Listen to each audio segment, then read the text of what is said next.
Selamat malam Bapak Ibu. Assalamualaikum warahmatullahi wabarakatuh. Warahmatullahi wabarakatuh. Sebelum perkuliahan dimulai, alangkah baiknya kita berdoa terlebih dahulu. Berdoa menurut keyakinan masing-masing dimulai.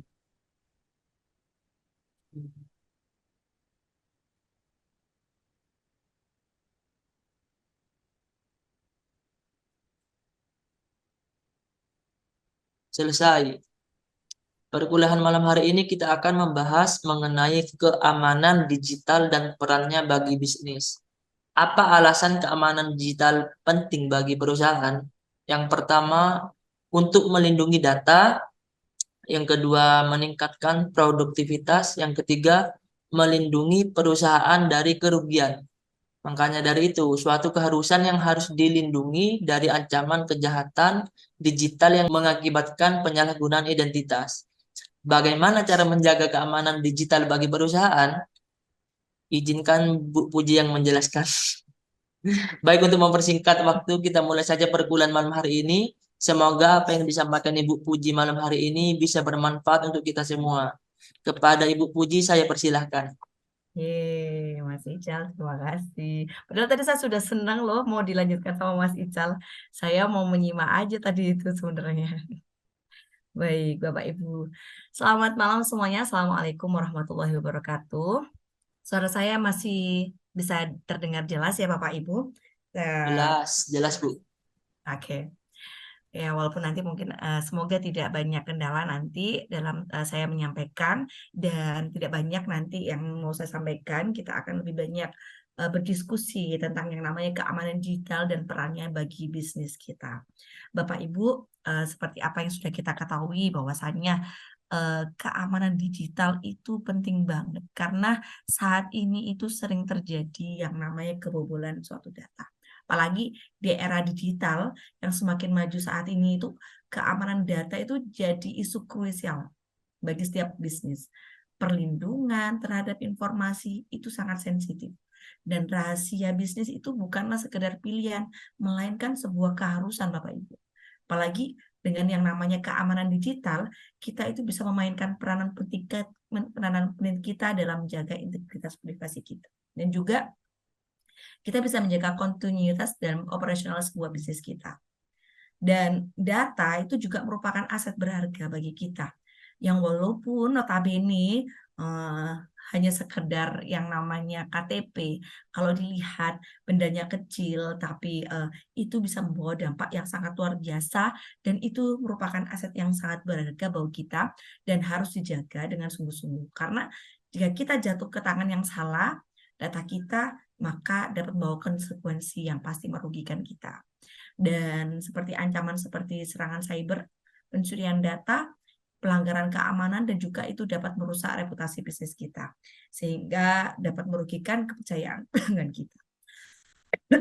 Bahkan bisa membahayakan bagi kelangsungan bisnis kita sendiri. Dan maka dari itu, untuk pemahaman dan implementasi keamanan digital, kita hari ini akan mendiskusikan bersama betapa pentingnya bahwa itu untuk bisnis kita demi melindungi dari ancaman yang mungkin datang terhadap bisnis kita. Kita nggak pernah berharap ada sesuatu yang terjadi dalam bisnis kita, Bapak Ibu, tapi semua yang terjadi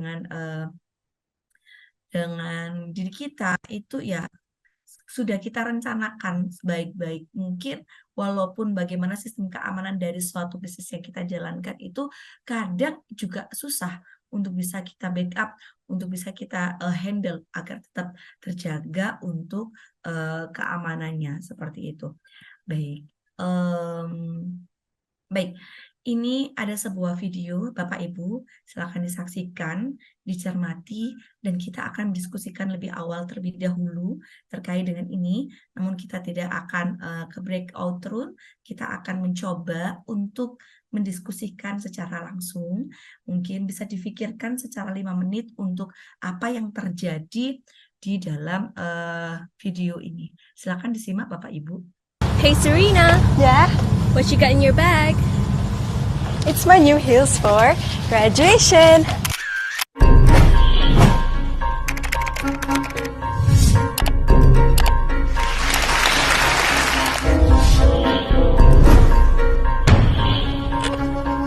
morning, guys. Guess what day it is? It's my birthday. Huh?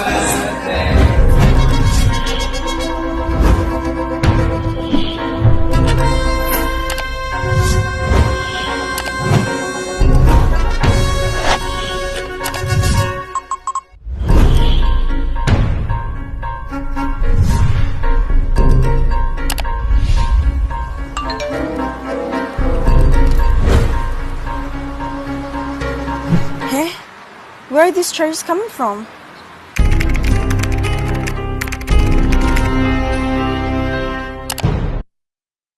Baik, Bapak Ibu semuanya, sudah ada beberapa yang akan kita diskusikan bersama hari ini. Kita tidak perlu ke breakout room, tapi hari ini Bapak Ibu semuanya, saya ingin tahu pendapat dari Bapak Ibu semuanya terkait dengan video yang sudah kita putarkan tadi.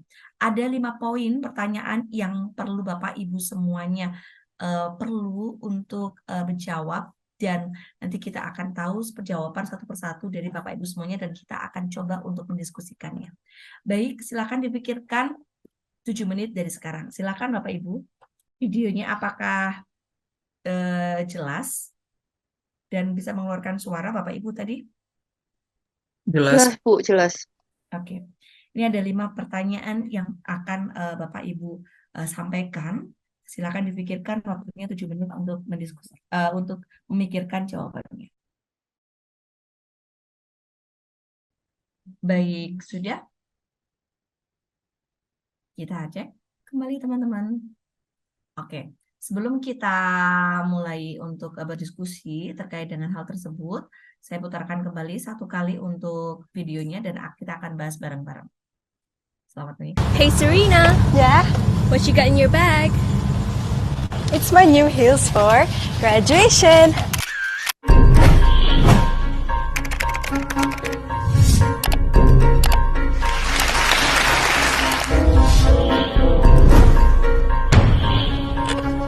Good morning, guys. Guess what day it is? It's my birthday.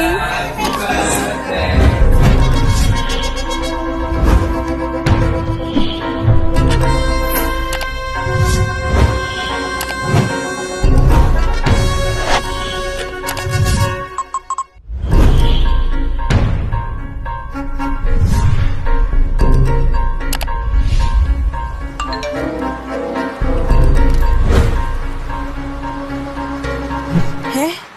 Where are these charges coming from?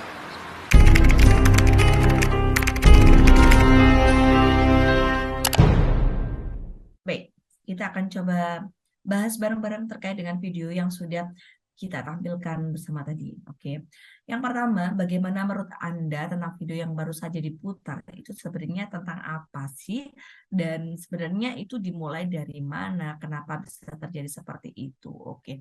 Mungkin saya ingin pendapatnya Pak Eli deh. Pak Eli dulu. Halo, selamat malam. Langsung ditembak ya, Bu.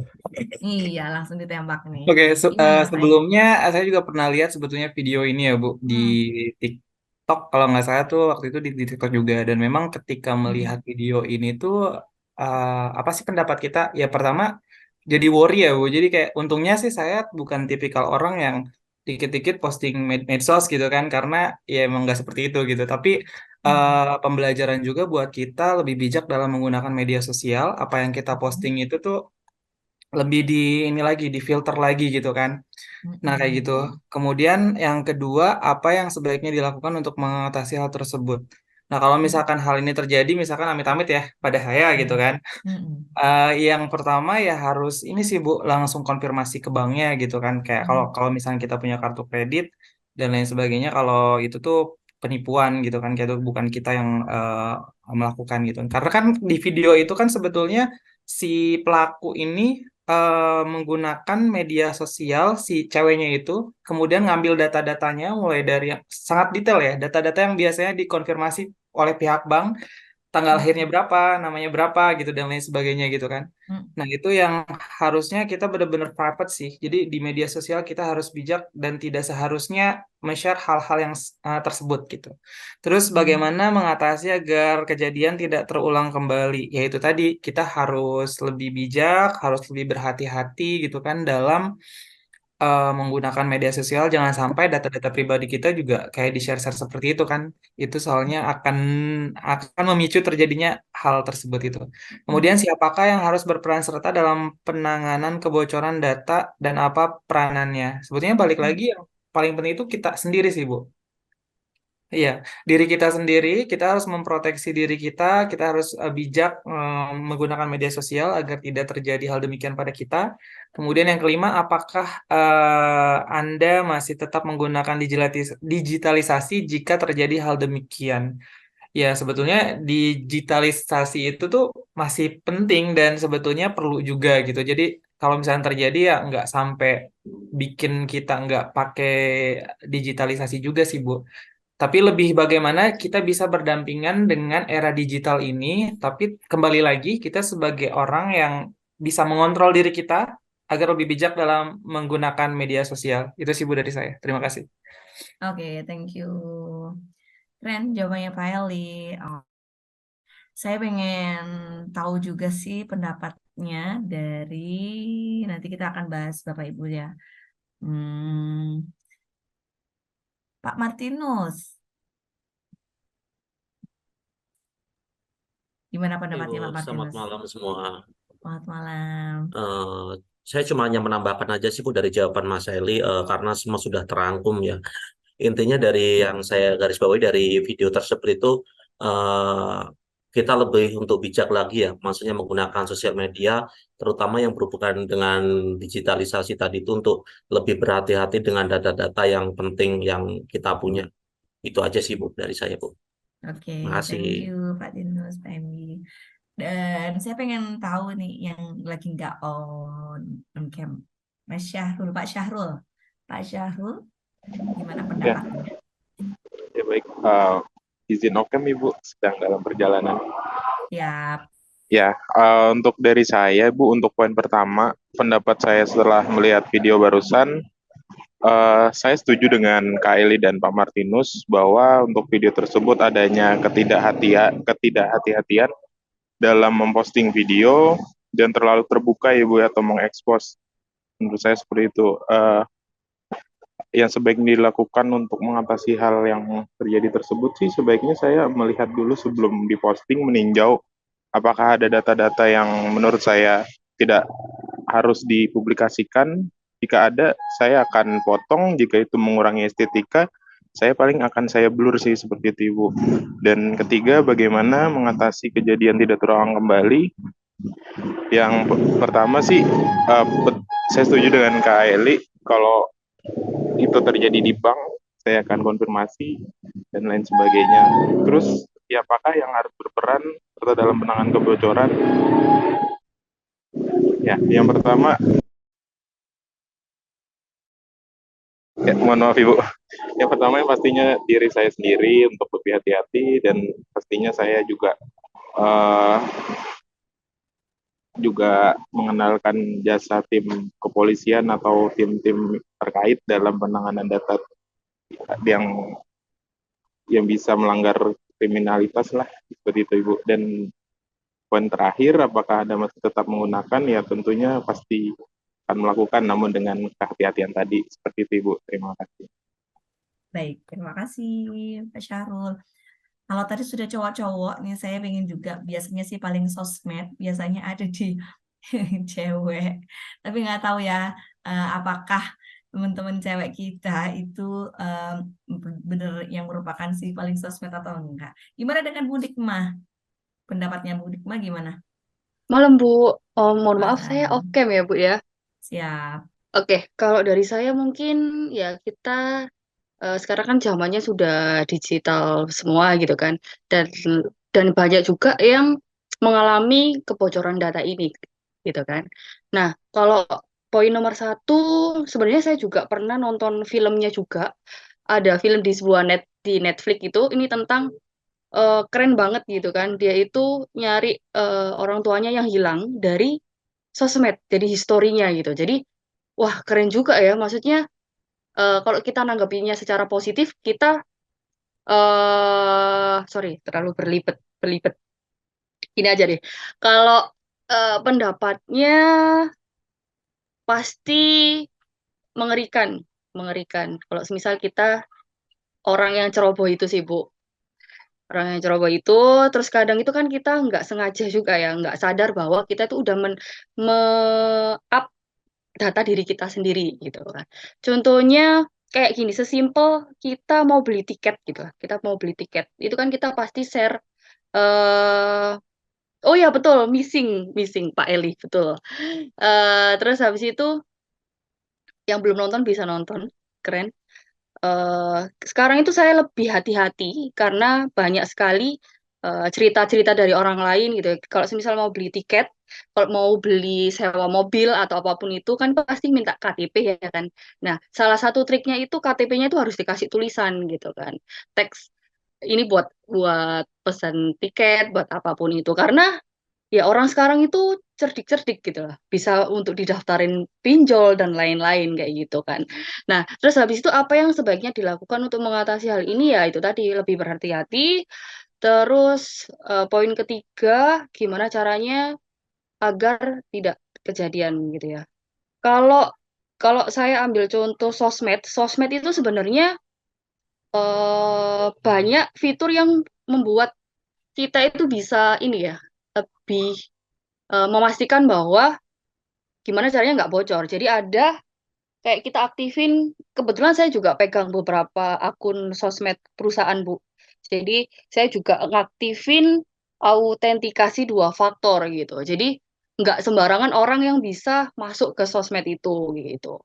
Terus eh itu untuk data perusahaan. Kalau siapa yang harus bertanggung jawab ya, yang pasti utama ya kita sendiri ya gimana kok bisa sampai bocor gitu kan. Terus kalau semisal bank tadi ya saya setuju dengan Pak Eli dan kalau semisal kita sama bank ya kita pasti ngeblokir dulu gitu kan, blokir dulu. Terus ya intinya harus cepat-cepat konfirmasi sama pihak bank kayak gitu kan. Terus yang kelima masih menggunakan pastinya masih Bu. Kalau misal kita, di zaman sekarang terus kita menghindari digital itu juga kita juga yang bakalan repot gitu kan. Tapi gimana caranya kita bisa lebih aman dan ya intinya kita zaman sekarang itu jangan terlalu pamer lah Bu intinya.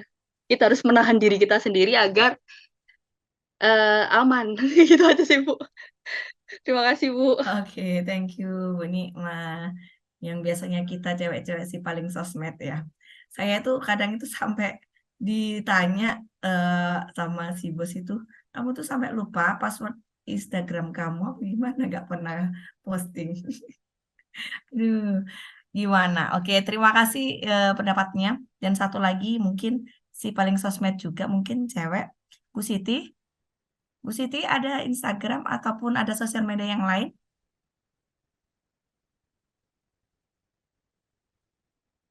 Halo, Bu Siti.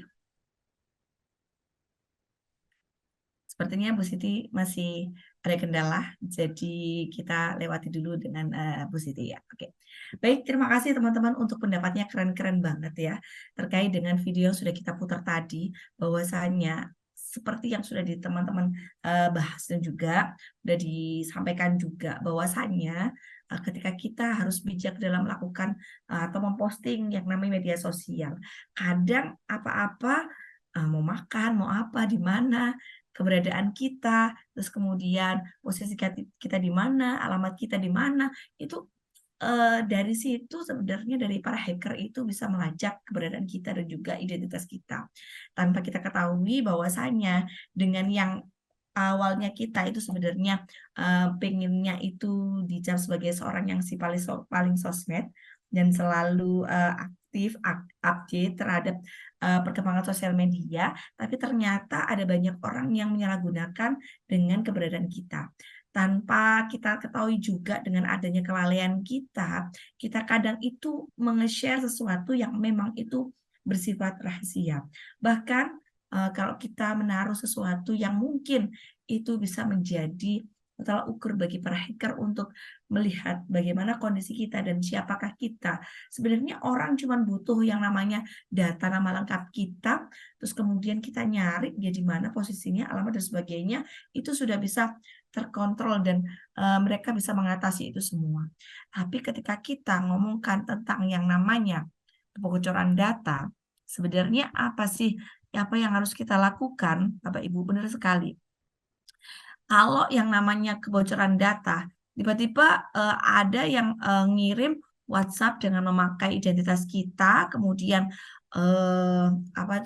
mengaku bahwasannya itu adalah kita dan bagaimana meminta kadang kepada orang lain untuk transfer dan sebagainya. Nah, itu juga bisa salah satunya seperti itu. Dan juga bisa langsung tiba-tiba ada rekening yang dari rekening kita yang keluar terkait dengan yang namanya kebocoran data kita. Tiba-tiba ada sejumlah uang yang keluar dan kita tanpa tahu dan kita nggak bisa menghentikannya. Sebenarnya apa yang bisa membantu kita untuk mengatasi hal tersebut? Sebenarnya kita nggak pengen sesuatu itu terjadi pada diri kita, tapi alangkah baiknya kalau kita benar-benar berhati-hati dengan yang namanya sosial media. Karena sosial media yang nggak bijak dalam menggunakan sosial media, itu pasti akan ada yang namanya penyalahgunaan dari sosial media tersebut. Sehingga hati-hati Bapak Ibu dalam penggunaan sosial media. Sebenarnya bukan kalau saya menganalisis ya, kebanyakan laki-laki tidak banyak membuat yang namanya konten ataupun postingan-postingan di sosial media dan sebagainya, karena mungkin pemikirannya juga arah ke sana. Tapi tidak dibenarkan juga kalau kita tidak mengupdate sosial media kita untuk menghindari hal tersebut, itu juga bukanlah sesuatu hal yang dibenarkan. Benar sekali ada film yang memang bagaimana melacak seseorang yang ketemu dengan keluarganya hingga itu jadi ada di sosmed juga.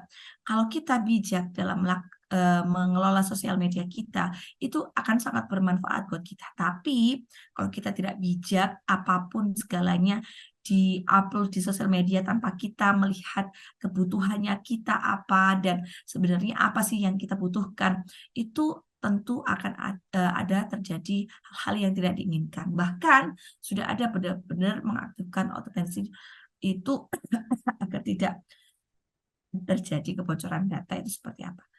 Tapi gimana cara kita bisa mengatasi hal tersebut kalau itu memang terjadi dalam diri kita? Sorry, mungkin suara saya kurang jelas, saya lupa menganukan ini. Apa yang terjadi kalau misalkan itu terjadi pada diri kita dengan yang namanya informasi kita itu sudah tersebar dan sebagainya. Yang pertama, Bapak Ibu, mungkin ini salah satu tips dari saya, yaitu identifikasi dulu. Konfirmasi dulu kebocoran datanya Bapak Ibu. Pastikan identifikasi dulu apakah benar ada identifikasi ada titik-titik yang menunjukkan bahwasannya ada kebocoran data pada diri Bapak Ibu semuanya. Periksa informasinya, bukti-buktinya apa yang menunjukkan bahwa data Anda telah dicuri oleh orang. Yang kedua, segera berhenti atau mengurangi akses. Seperti apa yang sudah disampaikan oleh Pak Edi dan teman-teman tadi, benar sekali. Kalau misalkan sudah ada yang namanya kita sudah tahu mengidentifikasi kebocoran data itu, segera hentikan dulu dan mengurangi aksesnya. Jika Bapak Ibu sudah punya kendali atau sistem akun yang terkait dengan bocoran data itu, misalkan ATM dan sebagainya, segera lakukan penghentian dan juga mengurangi akses ke sana. Segera hentikan dulu, kurangi aksesnya data ke sana, dan kita bisa mencakup menonaktifkan akun kita atau mengganti kata sandi kita, atau juga langsung bisa menutup sistem yang terkait dengan yang terjadinya kebocoran data kita. Itu salah satu yang akan bisa kita tempuh kalau terjadi kira-kira ada kebocoran data terhadap data diri kita. Dan segera berhenti dan mengurangi akses untuk menuju ke dalam akses yang akan ditempuh oleh para hacker-hacker yang lain. Kalau udah, bagaimana caranya juga bisa dilanjutkan dengan menginformasikan kepada pihak yang terdampak, yang itu biasa dilakukan oleh Bapak Ibu semua juga, mungkin melalui WhatsApp, kemudian melalui email sebagainya, Instagram, bahwasanya ada yang namanya kebocoran datanya Bapak Ibu, beritahu pihak yang terkena dampak, biar nanti itu termasuk pengguna sosmednya Bapak Ibu ataupun kontak person yang ada di dalam Ibu, karena ada kemungkinan dia si hacker itu akan menghubungi mereka melalui kontak yang ada di dalam sosial media ataupun WhatsApp ataupun alamat yang ada di dalam data Bapak Ibu semuanya.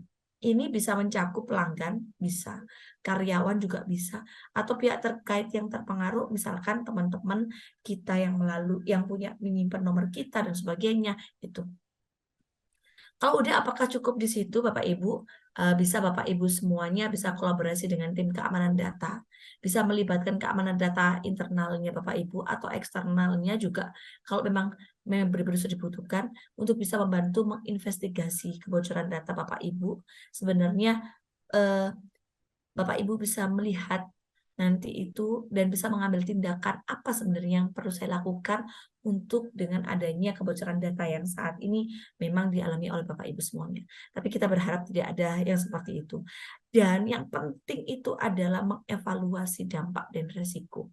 Kalau itu sudah kita bisa tahu Bapak Ibu, kita harus melakukan evaluasi kenapa, apa sebenarnya dampak yang dirugikan oleh kebocoran data kita. Ini bisa kita cek dengan lihat dampak finansial kita apa, reputasi kita apa, dan hukumnya apa. Sehingga kita bisa mengidentifikasi resiko potensial yang bisa untuk mengurangi kerugian yang bisa diakibatkan oleh kebocoran data tersebut. Kalau udah Bu, semuanya udah saya lakukan, Bapak Ibu bisa melaporkan ke pihak yang berwenang. Jika kebocoran data masih berlanjut dan masih belum bisa ditangani, Bapak Ibu bisa melaporkan bahwasanya ada kebocoran data dari Bapak Ibu, sehingga nanti mungkin pihak berwenang bisa membantu untuk memperbaiki itu semuanya. Dan ini penting banget Bapak Ibu, bahwasanya kita memperbaiki keamanan data kita itu penting, karena ditinjau dan diperbaiki prosedur kita dalam sistem keamanan data itu bisa mencegah serupa yang terjadi di masa depan. Jadi itu sebenarnya sudah bisa mencakup bagaimana mengatasi kejadian itu biar tidak terulang lagi. Itu sudah ada mencakup pertanyaan-pertanyaan itu semuanya. Dan kenapa kalau misalkan sudah terjadi, apa yang harus saya lakukan? Itu tadi sudah disampaikan juga. Dan gimana kita bisa mengatasi hal tersebut dan bagaimana biar nggak terjadi terulang. Kita harus lebih berhati-hati. Kita juga perlu melaporkan itu kepada pihak yang berwenang. Karena apa? Kalau misalkan satu kali terjadi hal dengan seperti itu, kita tidak mengambil tindakan bahwasanya itu adalah sesuatu yang sangat urgent dan sangat kita perhatikan, maka akan berdampak pada pengaruh juga bahwasanya ini orangnya nggak lihat lah. Kan kita nggak tahu juga bahwasanya akan berdampak nggak sih dengan reputasi kita. Komunikasi jadi baik nggak sih dengan orang yang menyimpan kontak kita ataupun dengan pelanggan kita ataupun mitra kita, dan juga kita bisa ngambil tindakan apa seperti itu. Bapak Ibu, penting banget buat kita untuk bertindak cepat, karena dengan hati-hati saja, dengan berhati-hati dalam menangani kebocoran data, dengan kita meminimalkan kerugian kita setidaknya bisa melindungi privasi kita, penggunaan kita, dan kita bisa melindungi privasi penggunaan data kita yang bisa berdampak buat kita semuanya. Dan itu sangat perlu, karena kita juga perlu konsultasi dengan ahli hukum, sehingga kita bisa mengatasi masalah yang sudah kita Minum air hangat dulu, Bu. Ya, sebentar ya. Sebentar saya ambil air minum bentar. Maaf. Oke, saya kembali. Sorry teman-teman. Saya masih belum fit memang. Jadi sebenarnya butuh waktu untuk istirahat, untuk memulihkan badan. Tapi karena jadwal yang sangat padat dan diuber-uber sama deadline pekerjaan, jadi belum sempat untuk libur, untuk mengistirahatkan diri. Mudah-mudahan nanti setelah kegiatan semua selesai, saya bisa istirahat dulu untuk memulihkan keadaan. Baik, saya lanjutkan teman-teman. Bagaimana kita kalau misalkan peranan siapa sih yang punya peranan penting dalam data ini, untuk mengamankan data ini? Benar banget yang udah disampaikan teman-teman. Data owner, pemilik data itu adalah individu atau entitas yang memang paling bertanggung jawab atas data ini, termasuk pemilihan data, kebijaksanaan akses, dan pengaturan perlindungan data, di mana mereka ini harusnya bisa memastikan data kita agar yang dikelola itu sesuai dengan kebutuhan dan aturan yang berlaku, Bapak Ibu. Kenapa kita perlu itu? Maka kita kalau sudah punya akses ke sana, kita bisa melihat sebenarnya kapan kita harus mengganti yang namanya password username kita. Kalau username oke lah. Kalau password itu penting banget untuk bisa diupdate, karena kalau kita ngomongkan tentang yang namanya password itu paling rentan dengan yang namanya hack. Ketika kita sudah tahu, hacker sudah tahu password kita, apapun bisa dibobol dan bisa disalahgunakan. Bagaimanakah caranya agar kita bisa mengamankan akun kita agar kita tidak mudah dibobol oleh orang? Itu perlu adanya pembaharuan, Bapak Ibu. Kalau misalkan ada pembaruan dari aplikasi, ya silahkan untuk diupdate juga, dan juga pembaruan untuk di setiap password yang kita berikan. Kurangi dengan atau hindari yang namanya, biasanya itu banyak menggunakan tanggal lahir atau tanggal-tanggal spesial untuk itu. Tapi Bapak Ibu, itu adalah sesuatu yang mungkin malah lebih bisa dibaca oleh para hacker kalau kita menggunakan hal-hal yang penting yang terdapat di dalam identitas kita. Karena itu pemilik data itu harus punya kewajiban untuk bisa melindungi datanya. Karena yang pertama yang harus tahu untuk bisa melindungi siapakah yang berperan penting itu adalah pemilik datanya, data owner. Kalau mereka nggak bisa melindungi data dirinya dan dengan serta-merta menggunakan hal-hal yang memang yang ada di sekitarnya, ya jangan salahkan ketika nanti ada yang namanya kebocoran. Terus yang kedua, sebenarnya ada nggak sih Bu, data kustodian itu ada nggak sih? Itu ada. Penjaga data itu sebenarnya ada. Siapa? Adanya individu atau tim yang bertanggung jawab. Jadi kalau misalkan tadi Bu Nima bilang, Bu saya mengoperasionalkan beberapa sosial media, itu juga merupakan salah satu dari data kustodian di mana Bu Nima punya kewajiban untuk menjaga data juga dari perusahaannya untuk sosial media yang sudah Ibu Nima jalankan. Padahal kalau kita lihat HP kita untuk satu aplikasi itu bisa digunakan untuk banyak akun, dan itu pun kita juga bisa mengakses juga kalau kita sebagai penanggung jawab penjaga data, kita bisa juga meng-kick orang yang dirasa itu bukan diri kita, itu bisa kita kick karena kita sebagai seorang penanggung jawab atau pengelolanya. Dan juga sebenarnya tanggung jawab siapa juga, bisa nggak sih kalau misalkan penyelia data atau data steward, bisa Bapak Ibu, di mana mereka itu akan menjaga, mereka akan memastikan bahwa data itu akan tetap akurat dan relevan dengan tujuan bisnis. Kalau misalkan Bapak Ibu menggunakan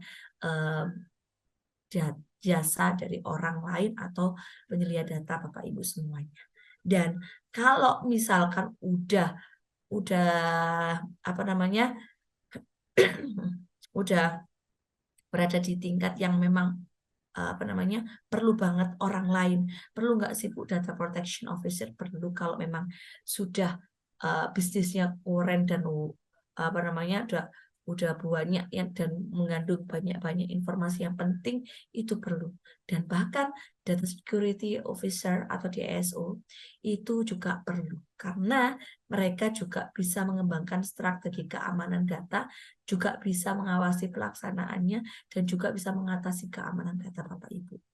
Kalau perlu Bapak Ibu mau menyewa IT administrator juga boleh, karena IT administrator itu juga bisa memberikan informasi, juga bisa adanya akses yang kita gunakan itu mereka bisa menyimpan juga mengolah data.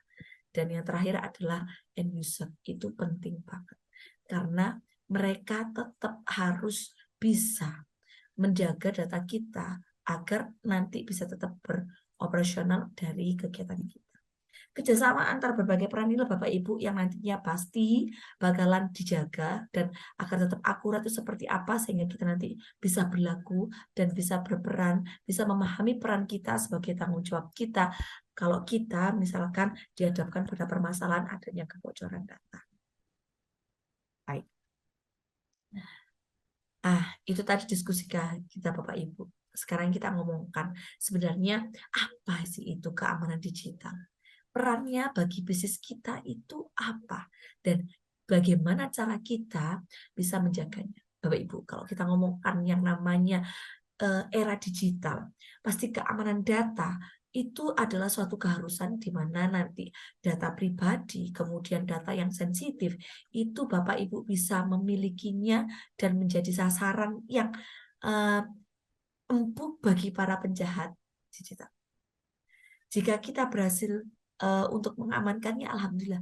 Tapi jika mereka berhasil mencurinya, apa yang bisa diakibatkan oleh hal-hal tersebut? Pasti nanti akan adanya penyalahgunaan identitas kita, bisa adanya pencurian uang, dan juga bahkan berbagai macam ancaman juga bisa. Nah, bagaimana untuk melindungi diri kita dari ancaman kejahatan digital seperti itu, Bapak Ibu? Diperlukannya keamanan digital yang kokoh. Namun, apa sebenarnya yang akan kita bahas tentang yang namanya keamanan digital itu? Apa itu keamanan digital, Bapak Ibu? Kalau kita ngomongkan tentang yang namanya keamanan digital, atau biasanya orang itu menyebutnya sebagai keamanan cyber, ya. Itu sebenarnya kalau kita ngomongkan itu adalah, kalau saya menyebutnya itu adalah sebagai perisai, Bapak Ibu. Perisai yang bisa melindungi dunia digital dari ancaman yang terus berkembang dan kita nggak tahu sebenarnya seperti apa ombak yang menghantam pantai kita, kan? Keamanan digital kita itu fungsinya untuk apa? Pastinya melindungi sistem komputer kita, jaringan kita, melindungi perangkat keras kita, melindungi perangkat lunak kita, dan juga data-data pengguna dari serangan penyusup dan juga pencurian data dan juga kerusakan. Kalau kita ngomongkan itu, dalam era teknologi yang maju seperti saat ini, Bapak Ibu, keamanan digital itu menjadi hal yang sangat penting. Karena apa? Saat ini teknologi komputer, internet, jaringan nirkabel, dan juga perangkat pintar seperti smartphone. Sekali saya yakin Bapak Ibu semuanya, hampir semua yang ada di sini itu sudah punya yang namanya segala macam yang tadi sudah saya sebutkan. Bahkan TV pun juga sudah smart TV.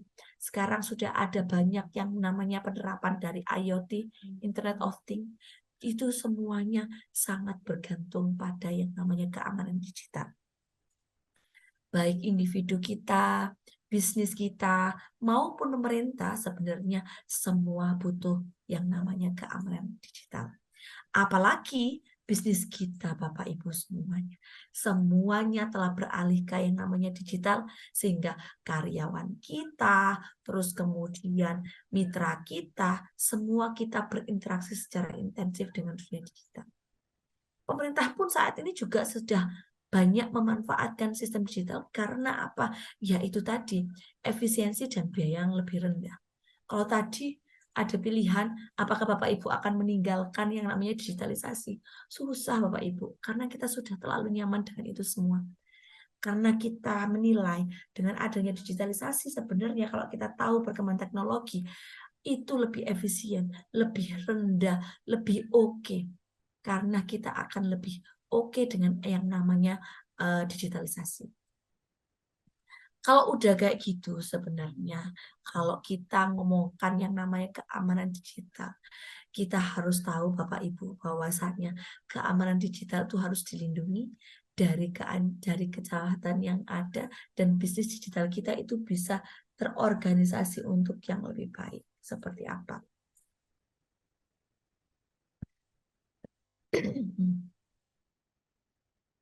Kalau kita ngomongkan tentang yang namanya alasan digital, kenapa itu penting, kenapa keamanan digital itu penting bagi kita, bagi perusahaan kita, kita lebih lihat lagi bagaimana kejahatan digital itu menjadi ancaman yang saat ini benar-benar merajalela Bapak Ibu.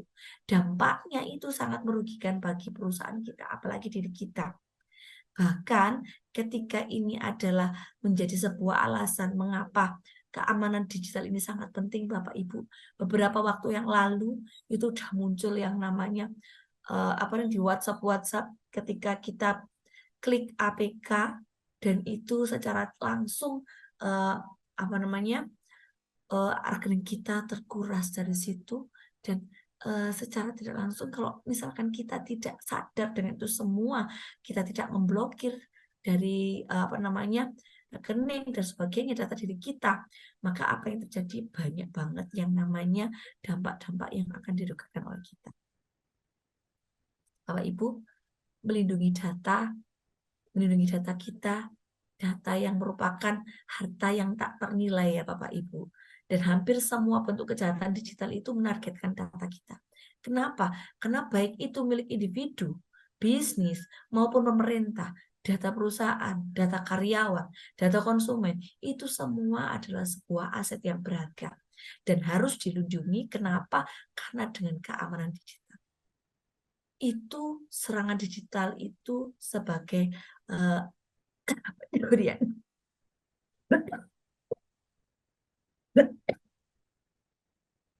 serangan data digital kita, pencurian data identitas kita juga, pencurian uang, juga pelanggaran privasi kita, dan kejahatan lainnya itu dapat merusak reputasi kita dan juga kepercayaan pelanggan kita.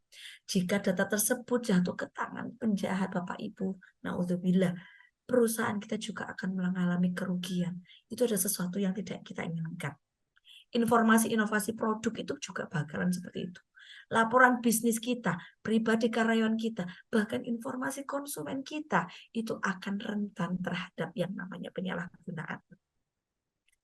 Pelindungan data kita merupakan langkah yang penting kalau Bapak Ibu semuanya bisa menjaga keberlanjutan bisnis yang sudah Bapak Ibu percayakan dan sudah Bapak Ibu bangun dari awal.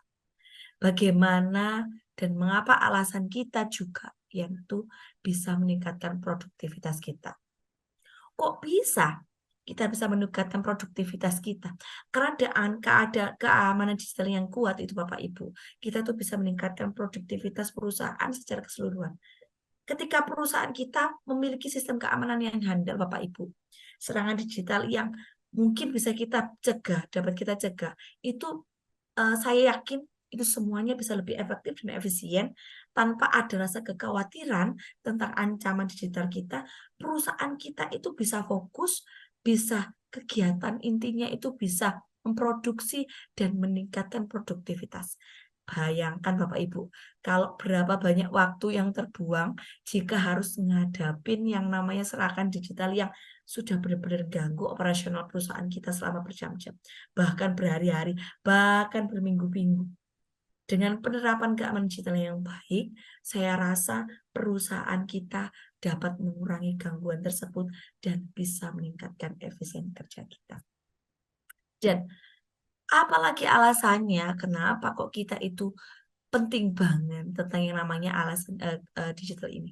Kita bisa melindungi perusahaan kita dari yang namanya kerugian Bapak Ibu.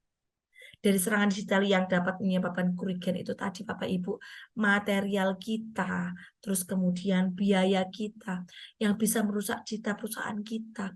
Perusahaan pasti nanti akan menghadapi biaya yang besar, waktu yang signifikan juga untuk memulihkan kerugian yang ada. Untuk mengurangi resiko itu Bapak Ibu, untuk perusahaan kita perlu banget yang namanya keamanan digital yang solid. Kenapa?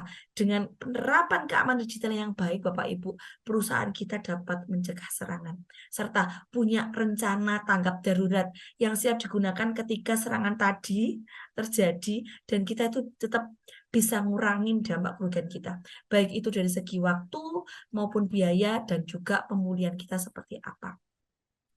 Bapak Ibu, kalau ngomongkan yang namanya keamanan digital, bukan lagi sekedar pilihan, tapi itu sudah jadi kebutuhan kita Bapak Ibu yang sangat mendesak menurut saya. Karena dalam dunia bisnis yang kita lakukan lakukan saat ini. Sebenarnya semakin terhubung secara digital, setiap perusahaan kita harus sadar akan pentingnya melindungi data kita, meningkatkan produktivitas kita, dan juga untuk mencegah kerugian akibat serangan digital kita. Dengan menjaga keamanan digital kita, Bapak Ibu, perusahaan kita bisa menjalankan operasional kita dengan lancar dan juga bisa memberikan kepercayaan kita kepada pelanggan kita serta pemangku kepentingan yang lainnya. Itu menurut saya yang sangat penting kenapa alasan keamanan digital ini penting bagi Bapak Ibu semua, terutama dalam bisnis kita. Kalau sudah kita dihadapkan dengan yang namanya digitalisasi, tapi kita nggak pinter dan kita nggak bijak dalam menjalankan yang namanya keamanan digital ini Bapak Ibu, tentunya akan membawa dampak yang nggak baik juga buat kita. Bagaimana caranya kita menjaga keamanan digital bisnis kita? Bagaimana cara kita bisa menjaga keamanan digital bagi perusahaan kita? Setiap perusahaan, Bapak Ibu, punya kewajiban untuk menjaga sistem keamanan digital. Yang pastinya itu baik pengguna kita, itu nanti bisa mencegah dan juga mengatasi serangan digital secara maksimal, Bapak Ibu. Dengan melakukan hal ini, tentunya perusahaan kita bisa dapat terhindar dari resiko yang tentunya tidak yang kita inginkan, dan tentunya perusahaan kita bisa berjalan dengan baik. Lalu bagaimana caranya agar keamanan digital kita itu, perusahaan kita itu bisa terjaga dan bisa melindungi seluruh perangkat digital kita yang kita gunakan, itu bisa paling efektif untuk menjaga kejahatan digital itu seperti apa? Bagaimana cara kita bisa melindunginya, kemudian apa yang bisa kita lakukan untuk perusahaan kita, dan bagaimana kita bisa menginstalasi aplikasi perangkat lunak kita sehingga dengan lengkap dengan fitur-fitur yang ada seperti antivirus, firewall, anti-spyware, terus kemudian anti-malware, dan sejenisnya, itu bisa menjadi salah satu solusi yang bisa kita gunakan untuk cyber protection kita. Solusi keamanan digital Bapak Ibu, yang kalau kita ngomongkan bahwasanya sistem perusahaan kita itu pasti yang namanya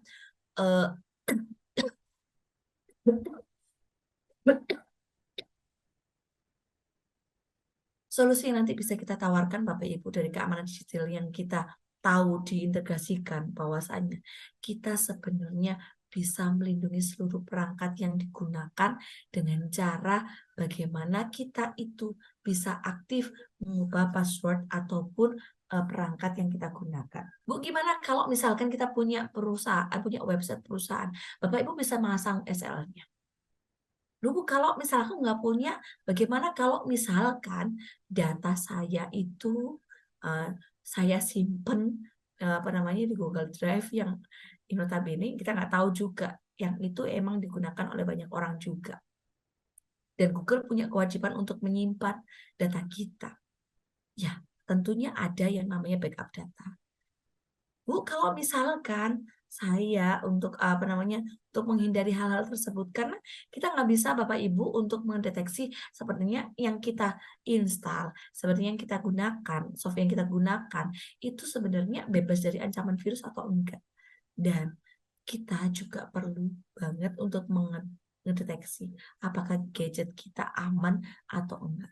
Kalau kita aman, itu semuanya aman Bapak Ibu. Tapi bagaimana Bapak Ibu semuanya bisa melihat kalau yang namanya tadi sudah dijelaskan untuk mengaktifkan autentifikasi 2 faktor, gimana Bu? Itu oke banget. Karena setiap apa yang kita lakukan Bapak Ibu, setiap yang kita kelola di atau kita sharekan di yang namanya sosial media, kalau kita nggak menerapkan autentifikasi 2 faktor, tentu akan juga bisa dikenali oleh atau di-hack oleh orang. Nah, untuk mencegah akses ilegal itu Bapak Ibu, perlu Bapak Ibu semuanya untuk menerapkan autentifikasi 2 faktor. Pada akses website perusahaan Bapak Ibu juga perlu.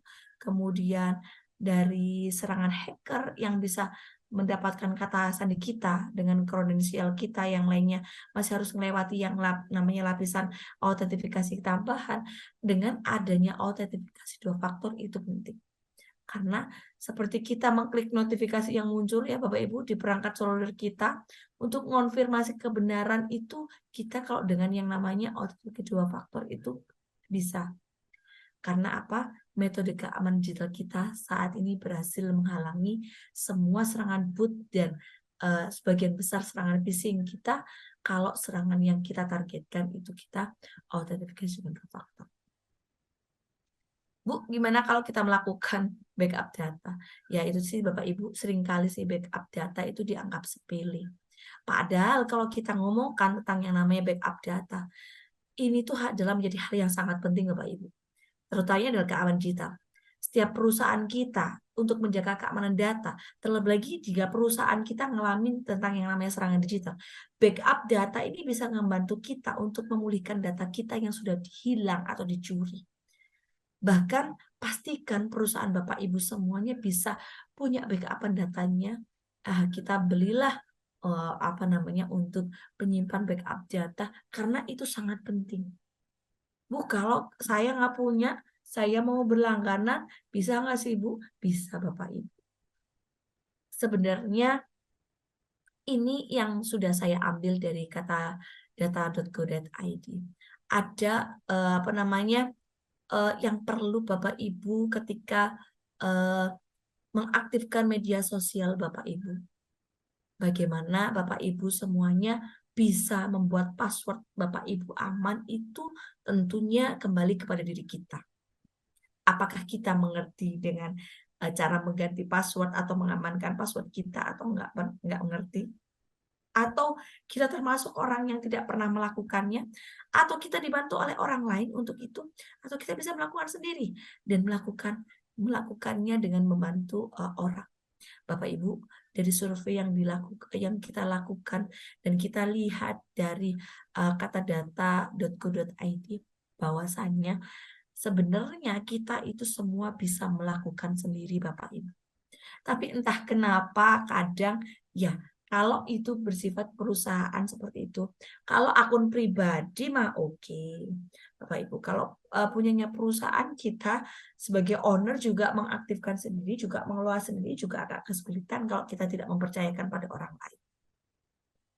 Maka dari itu hasil yang ada, kenapa kita itu perlu dengan yang namanya membuat password kita menjadi aman, itu kita perlu batasi pemirsa medsos kita Bapak Ibu.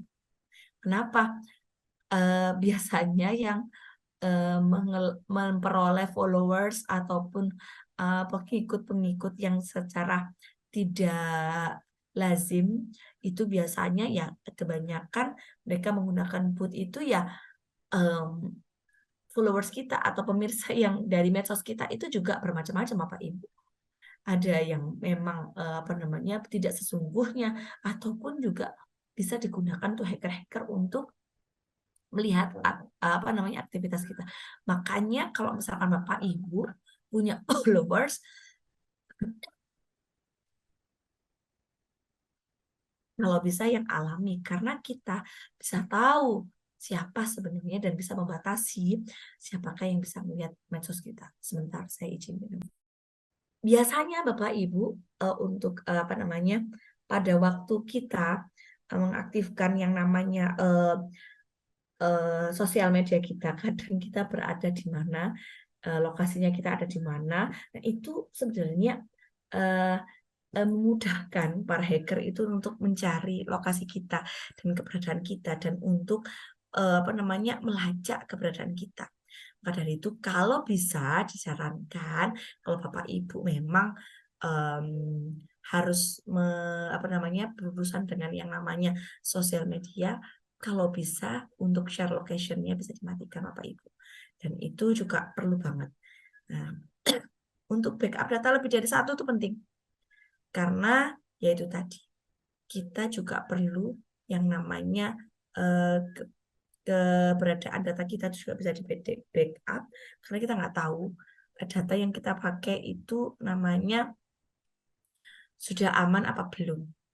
Karena juga perlu Bapak Ibu semuanya lihat virus-virus yang ada di dalam baik itu gadget kita maupun laptop kita. Untuk mengurangi hal tersebut kita perlu tahu mengaktifkan antivirus untuk yang namanya menghapus virus dari pemakaian aplikasi kita. Karena kita nggak tahu Bapak Ibu, ketika kita itu klik, kita tidak buka di new tab dan sebagainya, sehingga kita tanpa sengaja adanya virus-virus yang ada, nah itu kita nggak pernah tahu, dan kita susah membedakan sebenarnya mana sih yang memang benar email spam atau yang merupakan virus itu mana. Kalau ngomongkan tentang yang namanya jasa Bapak Ibu, pastinya itu ada banyak-banyak perusahaan yang memang menyediakan, memang menjualnya itu memang untuk melindungi data Bapak Ibu. Ada Arfaida, itu adalah perusahaan teknologi informasi yang tentunya berbasis informasi di Indonesia Bapak Ibu. Sebenarnya mereka itu nyediain apa? Mereka itu nyediain layanan, ini tidak promo ya Bapak Ibu, sekedar informasi saja. Layanan di bidang teknologi informasi Bapak Ibu, termasuk dalam perangkat pengembangan perangkat lunak dan juga desain grafis. Juga ini juga melayani, mereka itu juga untuk melayani IT dan juga keamanan data. Di mana mereka itu menawarkan solusi yang termasuk teknologi ya, bisa juga pengembangan aplikasi web, mobile, dan juga mereka juga membantu untuk mengembangkan kehadiran digitalisasi dalam bisnis kita. Tapi yaitu dengan adanya kita membayar mereka, pasti nanti akan ada jasa juga yang akan mereka bayar juga. Ada Telkom Telstra juga Bapak Ibu, itu sebenarnya perusahaan patungan antara Telekomunikasi Indonesia, TBK, atau Telkom Indonesia Bapak Ibu, sama Telstra Corporation Limited, yaitu perusahaan yang ada hubungannya dengan telekomunikasi, asalnya dari mana? Australia Bapak Ibu, di mana mereka didirikan untuk ngapain? Untuk melayani telekomunikasi dan juga teknologi informasi Bapak Ibu. Juga termasuk di sini penyedia solusi bisnis layanan IC3 itu juga Information and Communication Technology, itu mereka juga melayani. Cuma di sini tidak kita sebutkan, ini hanya beberapa contoh yang memang perusahaan bisa membantu Bapak Ibu untuk data Bapak Ibu semuanya. Ngomongkan tentang pilar keamanan sistem e-commerce Bapak Ibu, karena kita ada hubungan tentang yang namanya bisnis digital kita.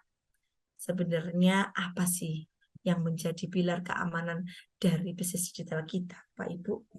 Kalau kita ngomongkan prinsip utama yang kita gunakan untuk menjaga keamanan transaksi kita, data kita, dan juga lingkungan e-commerce kita, sebenarnya ada beberapa pilar sih Bapak Ibu. Kalau kita ngomongkan, kita akan sedikit bahas untuk 4 pilar ini, di mana nanti ada confidentiality, ada authentication, ada integrity, dan juga non-repudiation.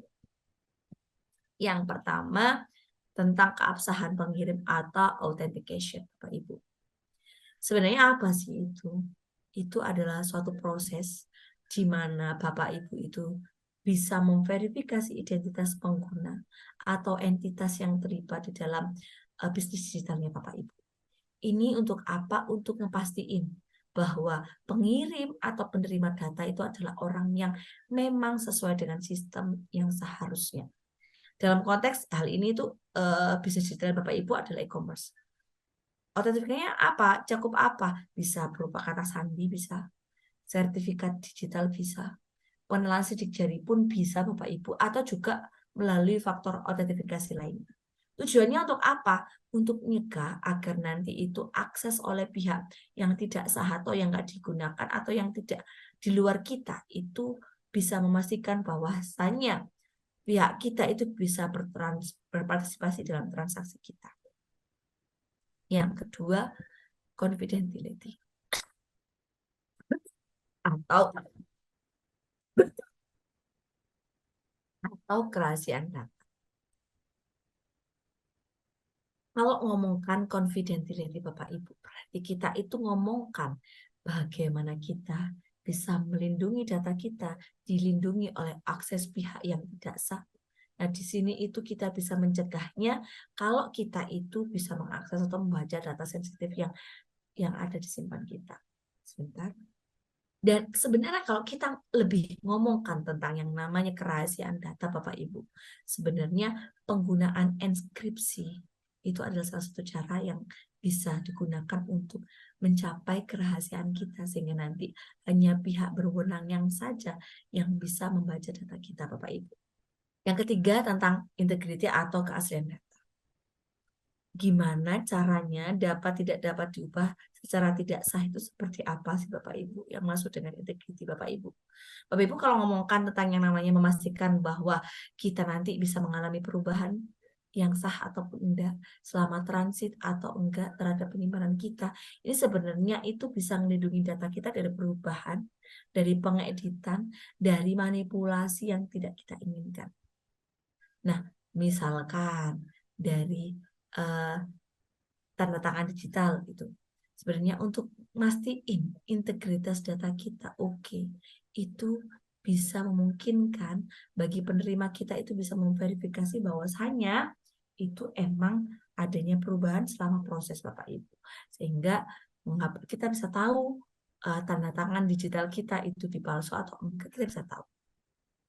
Artinya juga kita bisa tahu Bapak Ibu dengan non-repudiation atau anti penyangkalan, dengan kita cuma mencegah pengirim atau penerima itu bisa menyangkal keterlibatan kita dalam transaksi e-commerce, ini bisa memastikan bahwasannya tindakan kita, pernyataan yang kita lakukan dalam transaksi itu bisa dijangkal kemudian hari.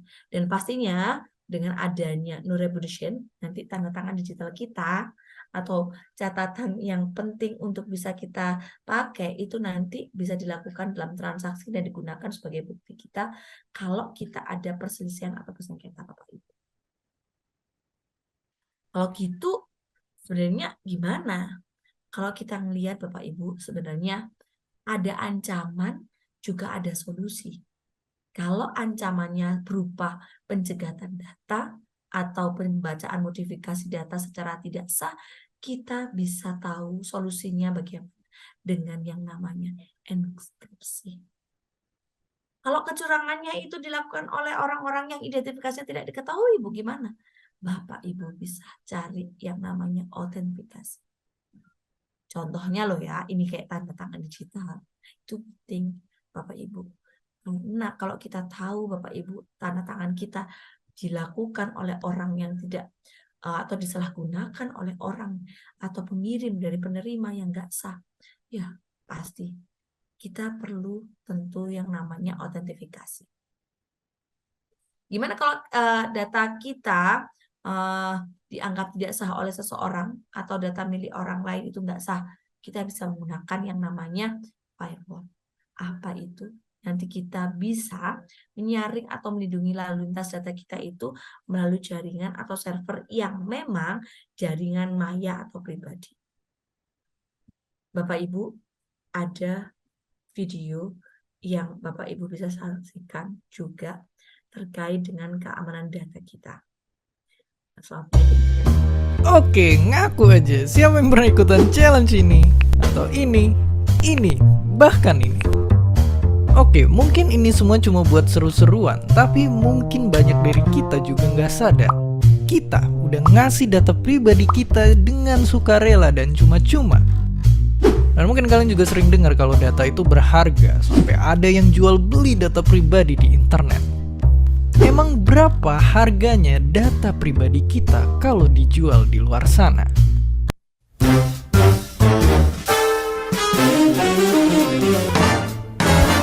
Ya, siap-siap terkejut karena jawabannya murah banget. Iya, murah banget. Bahkan informasi kayak nama, umur, kota tinggal itu tuh cuma setara sama seharga kayak kaleng soda bekas. Tapi meskipun murah, tunggu dulu sebelum ngobrol data kita di mana-mana. Karena jika kita ngeliat sisi lain di balik harganya yang murah, nyatanya data pribadi kita bisa bikin kerugian yang super mahal banget kalau nggak hati-hati dijaga. Kenapa bisa begitu? Oke, balik lagi ke challenge yang seru ini. Nah, nyatanya semua info yang kita update ini ternyata ternyata bisa dimanfaatin buat kejahatan yang zaman sekarang udah makin canggih. Misalnya dengan tahu nama panggilan atau kota-kota tempat kita tinggal, penjahat zaman sekarang itu bisa sok kenal dan mintain duit yang gak sedikit. Atau nggak cuma itu, ada yang lebih serem lagi, di mana mereka juga bisa pakai foto dan identitas kita buat berpura-pura jadi kita dan dipakai buat nipu orang lain. Ya, bahkan mungkin saking gampangnya orang Indonesia ditipu dan dicuri data pribadinya, Indonesia pun pernah jadi target penipuan online nomor 1 di Asia Tenggara. Sungguh prestasi yang membanggakan. Dan ancaman terkait data pribadi kita pun gak berhenti di diri kita masing-masing aja, tapi juga bisa dipakai ternyata jadi senjata massal ke masyarakat. Biar kebayang langsung pakai contohnya di kasus terkenal ini. Jadi ada satu ketika partai sang calon presiden waktu itu dapetin data puluhan juta orang Amerika biar tahu gimana pandangan politik warga Amerika saat itu. Dari pengetahuan itu, mereka manfaatin itu sampai ujungnya bisa sampai menang pemilu. Ya, sungguh mengerikan. Dan dari contoh itu, kita semua tahu saking berharganya kalau diibaratin, data itu emang bisa jadi minyak zaman sekarang. Karena itulah yang kejadian. Coba lihat, inilah 5 perusahaan yang paling kaya raya zaman dulu. Dan coba lihat lagi, inilah perusahaan-perusahaan terbesar dunia sekarang. Kalau kalian teliti, mereka semua punya satu kesamaan. Mereka sama-sama ngolah data kita menjadi dalam tanda kutip emas yang baru. Oke, kesimpulan video ini sekarang kita tahu kalau data kita itu murah. Tapi di saat bersamaan juga kita jadi tahu kalau dilihat dari sisi lain, data kita luar biasa mahal. Dan di zaman sekarang yang serba online pun rasanya susah banget untuk nggak ngasih data pribadi kita. Makanya kalau kalian punya tips untuk ngejaga data kita satu sama lain, coba share di kolom komentar di bawah, semoga itu bisa ngebantu kita. Baik, tentang yang namanya keamanan data Bapak Ibu. Kita udah ada beberapa contoh tadi. Yang pertama tadi itu adalah video sebuah kasus seorang yang nggak bisa menjaga privasinya dia ketika dia itu secara tidak langsung dia dengan mengunggah apa yang terjadi di dalam sosial medianya dia. Ya benar. Saya baru baca chat dari Pak Eli. Iya, stop flexing, bener banget. Kalau hubungannya dengan password akun digital bank dan lainnya, boleh pakai password yang rumit dan selalu update. Betul banget. Ya, seperti apa yang sudah saya sampaikan tadi ya Bapak Ibu. Kalau tentang yang namanya itu. Tapi biasanya loh Bapak Ibu. Itu biasanya itu kan terlalu banyaknya ATM kita, terlalu banyaknya mungkin ya pebisnis kan banyak tuh ya. Itu kadang itu ya menggunakan hal yang mudah diingat, dan yang diingat biasanya itu tanggal lahir dan sebagainya penting-penting. Tapi itu kalau orang-orang yang nggak ngerti tentang bagaimana cara melindungi datanya. Padahal dengan adanya kita bisa mengelola password kita dengan memberikan password yang rumit dan selalu update secara berkala, itu akan mengurangi atau makanya sekarang itu ada nggak ada ya, tapi beberapa bank itu sudah membuat secara berkala, entah itu 1 bulan, 2 bulan, kita itu diwajibkan untuk mengganti yang namanya password kita. Karena apa? Yaitu tadi ada hubungannya dengan yang namanya penyalahgunaan dan juga pencurian data kita. Ya, penting tuh bahaya banget kalau misalkan kita nggak lihat-lihat situasi seperti itu. Bu, ada nggak sih kalau misalkan kita ngomongkan gimana sih prakteknya kita bisa mengamankan data kita? Sebenarnya ada Bapak Ibu untuk membuat data kita jadi aman, ada hubungannya dengan yang namanya kriptografi. Kalau kita ngomongkan sebenarnya kriptografi itu apa sih Bapak Ibu? Kita ngomongkan tentang yang namanya bagaimana kita mengamankan informasi data kita, bisa mengubahnya menjadi format yang tidak bisa dibaca oleh orang kecuali kita atau pihak yang sah atau yang memiliki kunci deskripsi. Ini adalah sebuah teknik yang menurut saya itu sangat penting karena apa? Di dunia kita saat ini yang modern dan digitalisasi, sebenarnya ada beberapa alasan mengapa kriptografi itu sangat penting, Bapak Ibu. Kalau kita ngomongkan tentang yang namanya kriptografi, itu sebenarnya adalah proses keamanan komunikasi data dan pengintipan dan pembajakan oleh orang-orang yang tidak berhak dengan cara menyandikan data secara informasi yang dikirimkan. Berarti nanti ada hubungannya dengan yang namanya enkripsi, Bu? Iya. Nanti kita akan ada yang namanya penyandian data yang sering disebut dengan encryption, yang itu yang digunakan di dalam kriptografi, Bapak Ibu. Kalau ngomongkan tentang yang namanya kriptografi, sebenarnya itu emang apa sih manfaatnya, Bapak Ibu? Kalau kita, kenapa kriptografi itu sangat penting? Yang pertama, dengan adanya kriptografi, kerahasiaan data kita bisa terjaga. Kenapa? Kriptografi itu bisa memungkinkan nanti itu Bapak Ibu untuk melakukan penyandian data. Sehingga hanya pihak yang berwenang saja yang bisa membaca dan bisa mengaksesnya. Ini sangat penting Bapak Ibu. Kenapa? Karena saya rasa dengan adanya ini, kita itu bisa menjaga kerahasiaan data sensitif kita. Seperti informasi pribadi, data keuangan, atau juga rahasia perusahaan. Kalau kita ngomongkan hal tersebut, tentunya Bapak Ibu semuanya itu sudah jauh ketika kita bisa menangani yang namanya kerahasiaan data kita. Yang kedua, ngomongkan tentang yang namanya kriptografi. Apa sih? Kenapa sih kok kita perlu banget yang namanya kriptografi? Karena dengan adanya itu kita akan ada yang namanya integritas data, Bapak Ibu. Kita dengan menggunakan kriptografi, kita bisa memastikan integritas data kita. Berarti bahwa data kita yang nanti akan adanya perubahan yang tidak kita inginkan atau dimanipulasi selama proses transmisi atau penyimpanan data itu bisa terenkripsi dengan benar dan bisa mengungkapin tanda-tanda manipulasi jika terjadi. Bisa nggak Bu untuk memverifikasi bahwa data kita itu nanti bisa berasal dari sumber yang sah dan tidak dimanipulasi oleh orang? Bisa Bapak Ibu. Dengan kriptografi, sebenarnya Bapak Ibu semuanya bisa untuk melihat, memverifikasi bahwa data yang Bapak Ibu dapatkan itu memang berasal dari sumber yang sah dan tidak dimanipulasi.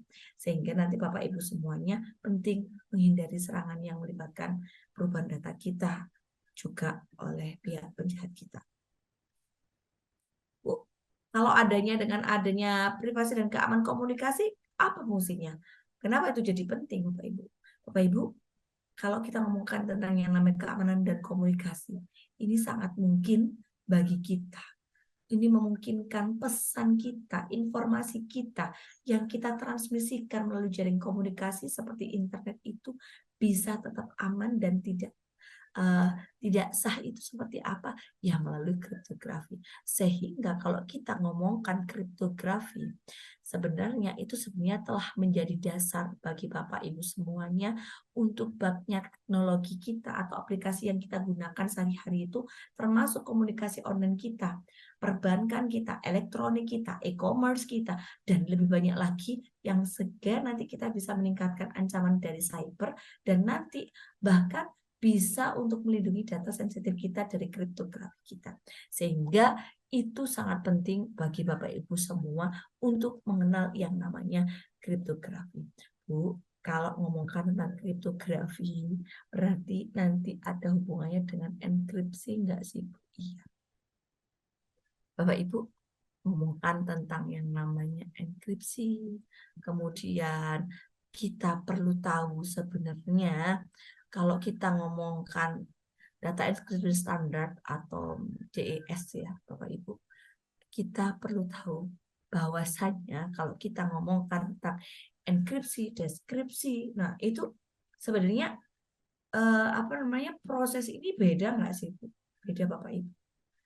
Sebenarnya ini tuh adalah dua proses yang fundamental pastinya Bapak Ibu untuk kriptografi. Karena yang digunakan untuk menjaga kerahasiaan dan integritas kita itu adalah keduanya ini. Tapi apa yang akan menjadi pembedanya Bapak Ibu? Kalau enkripsi itu proses mengubah data atau pesan asli menjadi bentuk yang tidak dapat dibaca, atau kalau saya ngomongkan itu tidak dimengerti oleh pihak yang tidak berwenang. Artinya data asli kita itu disandingkan dengan menggunakan algoritma enkripsi dan juga enkripsi yang sesuai itu seperti apa. Bu, sebenarnya kalau kita ngomongkan enkripsi lagi, sebenarnya enkripsi itu umumnya gunakan untuk melindungi apa? Contoh, kalau Bapak Ibu punya dataset, pindah dari satu lokasi ke lokasi lain, misalnya ya Bapak Ibu, dikirim melalui jaringan, atau saat data simpan di suatu tempat, misalnya penyimpanan data dari HP-nya Bapak Ibu ke komputer, itulah yang akan dilakukan oleh enkripsi ketika Bapak Ibu semuanya melindungi data Bapak Ibu kalau berpindah dari satu lokasi ke lokasi lain. Itu enkripsi. Sebenarnya ada 2 jenis enkripsi Bapak Ibu kalau kita ngomongkan enkripsi. Simetris sama asimetris. Kalau simetris itu satu kunci digunakan untuk enkripsi dan deskripsi data. Tapi kalau enkripsi asimetris itu nanti sepasang kunci, yaitu kunci public dan juga kunci private untuk deskripsi. Beda-beda. Nah, kalau kayak gitu deskripsi sebenarnya apa? Kalau deskripsi kita omongkan, kalau tadi itu adalah kita ngomongkan tentang bagaimana kita bisa mengubah data kita menjadi pesan yang tidak bisa dibaca. Kalau deskripsi ini itu adalah proses ngembaliin data yang telah kita enskripsikan ke bentuk asli. Malah kebalikannya Bapak Ibu. Kalau enskripsi kita nanti bagaimana kita itu bisa mengelola, bisa nyembunyiin. Tapi dengan deskripsi kita bisa ngembaliin data yang telah dienskripsi dari bentuk aslinya. Deskripsi biasanya Bapak Ibu itu nanti akan melibatin algoritma dan nanti ada kunci yang sesuai untuk mengurangi data dari di-enskripsi kita nanti. Biasanya ini ya dipakai untuk siapa? Untuk pihak yang memang memiliki kunci dari deskripsi yang sesuai. Dalam enskripsi, kalau tadi kita udah tahu enskripsi simetris dan asimetris, ini berarti kita bisa menggunakan kunci private yang sesuai dengan kunci public kita, yang nanti bahkan kita gunakan untuk enskripsi untuk proses deskripsi kita. Nah, bagaimana? Kenapa enkripsi dan deskripsi ini sangat penting Bapak Ibu? Karena proses yang kita gunakan itu penting banget untuk keamanan data. Terutama pastinya dalam mengkomunikasikan jaringan kita. Nah, kalau kita ngomongkan tentang yang namanya Data Encryption Standard atau DES, Bapak Ibu, kalau kita ngomongkan tentang kata-kata yang saat ini oke banget dan populer banget, nih Bapak Ibu, hubungannya dengan enkripsi, ada yang namanya Data Encryption Standard atau DES.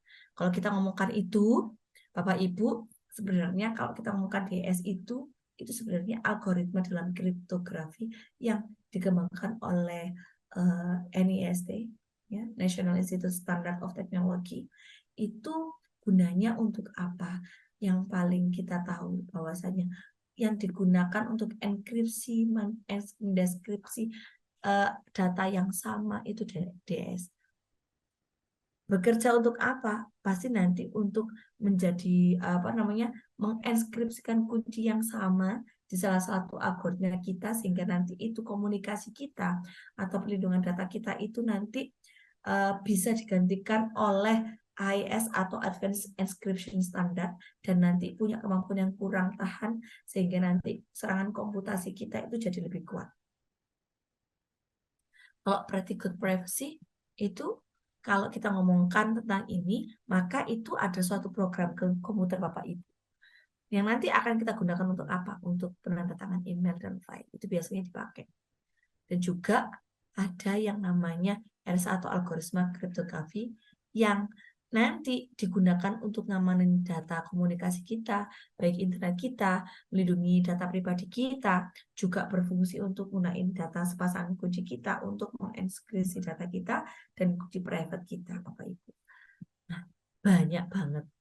Ketiga metode yang ada ini Bapak Ibu merupakan komponen penting. Karena apa? Melindungi privasi kita dari keamanan informasi yang mungkin di dunia digital itu punya peranan yang sangat penting, Bapak Ibu. Ini kalau yang namanya enskripsi dan deskripsi yang sudah kita bicarakan tadi. Kok tertutup ya?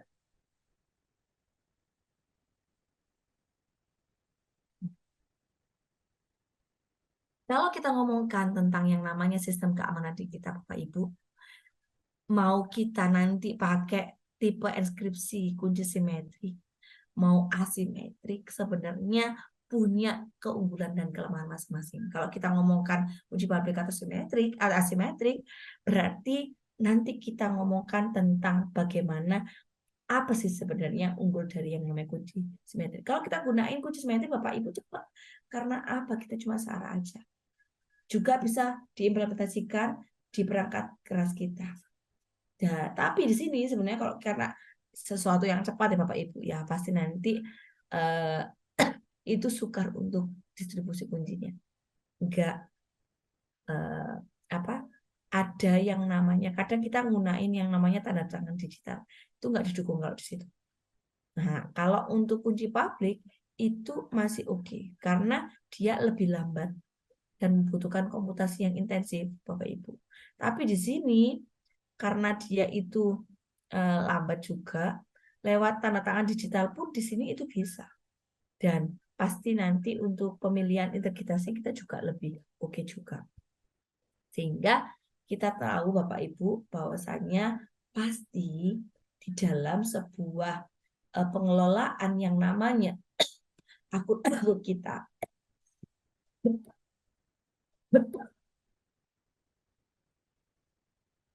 kalau kita nggak punya penyimpanan secara internal, kita sebenarnya bisa mengamankan data kita melalui internet. Lewat apa, Bu? Kalau kita menggunakan browser, Bapak Ibu, biasanya standar yang kita gunakan adalah HTTP atau S juga.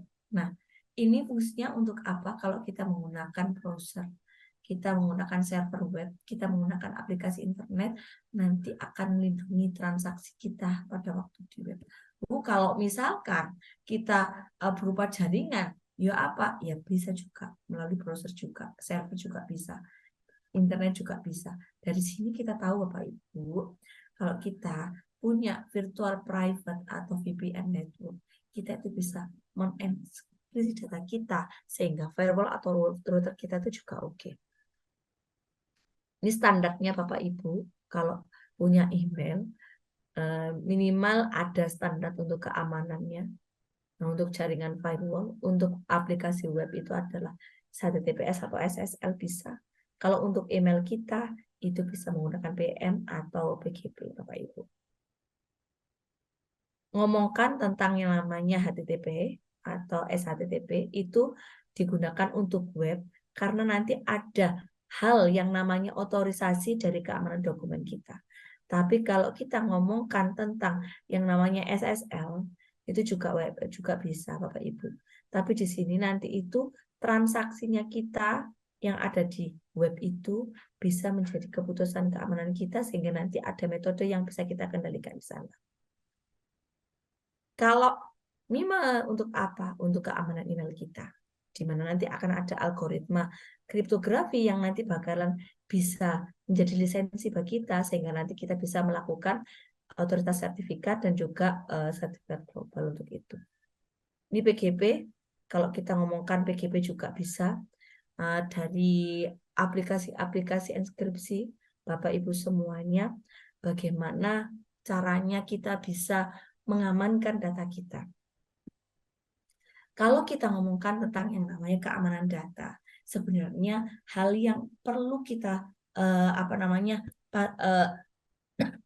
patuhi atau kita lihat bagaimana sih sebenarnya tips-tips kita untuk bisa mengamankan data kita agar data kita itu tidak dihack oleh orang lain. Sebenarnya ada tips-tips Bapak Ibu. Kalau kita ngomongkan yang namanya keamanan data. Untuk keamanan data Bapak Ibu, seperti apa yang sudah dibahas sebelumnya. Tidak banyak yang saya berikan tips untuk Bapak Ibu semuanya. Kalau kita ngomongkan tentang keamanan data, nanti bagaimana cara kita sebenarnya susah untuk menghindari yang namanya mencegah peretasan itu susah. Tapi ini mungkin bisa dijadikan oleh Bapak Ibu pengingat-ingat. Kalau misalkan Bapak Ibu nanti diberikan ujian bagaimana bisa mengamankan data Bapak Ibu. Yang pertama, kalau menurut saya, Bapak Ibu gunakan kata sandi yang kuat. Seperti apa yang sudah disampaikan PLIDJ tadi. Kalau kita gunakan kata sandi yang kuat, Bapak Ibu, yang terdiri campuran huruf besar, huruf kecil, angka, ada karakter khusus ya Bapak Ibu. Kita nanti bisa menghindari kata sandi yang mudah ditebak. Seperti